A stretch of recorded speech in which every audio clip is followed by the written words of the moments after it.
Alam nyo ba na may isang pre-recorded broadcast ang CNN na tsaka lamang ipiplay sa mga telebisyon kapag magugunaw na ang ating mundo? Mga kaibigan, noong 1980, ang founder ng CNN o Cable's New Network na si Ted Turner ay nanguna sa paggawa ng isang broadcast video na nakaschedule i-play kapag magugunaw na ang ating mundo.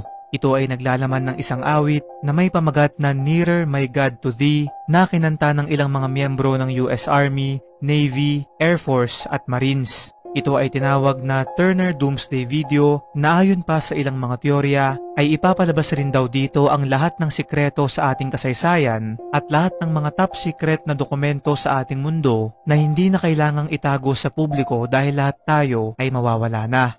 Noong 2015 ay kumalat yung video nang ito ay ma-upload sa YouTube channel ni Technophilia Phobia, ngunit ito ay hindi kumpleto.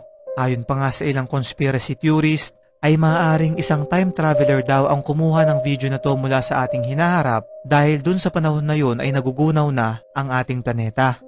Ikaw kaibigan, sa iyong palagay, kailan kaya ipapalabas ang video na to?